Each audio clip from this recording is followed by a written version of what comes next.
berhenti membebani presiden.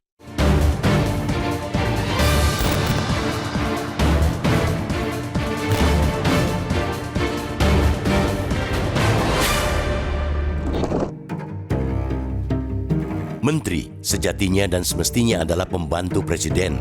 Kerja mereka sepenuhnya didedikasikan untuk membantu kepala negara mengatasi berbagai persoalan bangsa. Merekalah perpanjangan tangan presiden untuk mengeksekusi berbagai program dan kebijakan yang ditetapkan sang pemimpin tertinggi. Dengan posisi seperti itu, pantang bagi menteri untuk berjalan tidak seirama dengan langkah presiden. Ibarat sebuah orkestrasi musik, presiden adalah konduktor atau dirigen yang mesti diikuti para pemain orkestra yang lain sehingga dapat menghasilkan alunan simfoni yang merdu. Sedikit saja ada nada sumbang, simfoni bakal terganggu. Namun, fakta yang kita lihat berbeda dengan yang semestinya. Sejumlah menteri di Kabinet Merah Putih nyatanya justru kerap menciptakan nada-nada sumbang sendiri.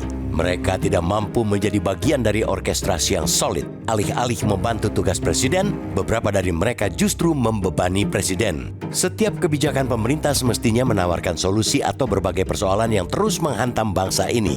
Namun yang acap terlihat sepanjang 8 bulan pemerintahan Prabowo Gibran ini, para menteri justru banyak menelurkan kebijakan yang amat kental dengan nuansa kontroversi. Kerja dan kebijakan menteri yang seharusnya tegak lurus dengan visi misi milik presiden malah kerap kali memunculkan permasalahan baru. Celakanya, ketika kebijakan kontroversial itu pada ujungnya hanya menghasilkan kehebohan dan kegaduhan pun solusi, presiden juga yang selalu harus turun tangan menyelesaikannya. Bukankah itu sama artinya menambah beban presiden? Maka wajar bila Ketua MPR Ahmad Muzani sampai memperingatkan menteri-menteri di Kabinet Merah Putih untuk berhenti membebani Presiden Prabowo Subianto. Sudah terlampau banyak polemik yang muncul dan menjadi sorotan publik luas gara-gara ketidaksanggupan menteri mengelola kebijakan yang mereka luncurkan sendiri. Sebutlah beberapa contoh, mulai dari polemik munculnya pagar laut di perairan Kabupaten Tangerang, Banten, kehebohan soal pelarangan bagi pengecer menjual LPG 3 kg yang tiba-tiba digulirkan tanpa kajian dan sosialisasi yang kuat. Kasus pembiaran penambangan nikel di kawasan Geopark Raja Ampat, Papua Barat Daya, hingga sengketa 4 pulau yang melibatkan pemerintah Provinsi Aceh dan Sumatera Utara. Semua itu, kata Muzani, menambah beban presiden yang seharusnya bisa lebih fokus menyelesaikan persoalan yang bersifat strategis dan lebih bermakna bagi kepentingan dan kemajuan bangsa ke depan. Maka, sebaiknya saya kira pembantu-pembantu presiden memberi kajian yang lebih komprehensif, yang lebih mendalam sehingga itu tidak menjadi beban masalah bagi presiden, tegas dia.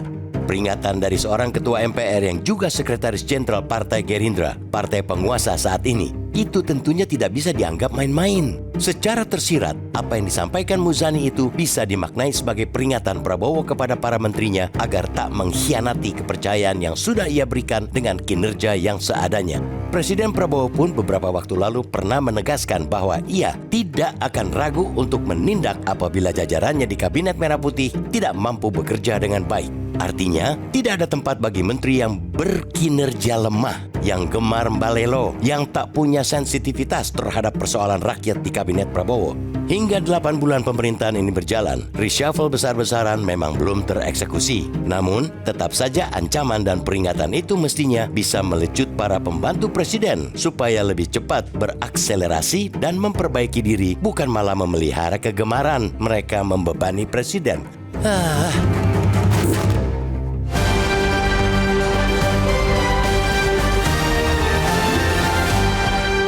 Jelajahi cara baru mendapatkan informasi. Download Metro TV Extend sekarang.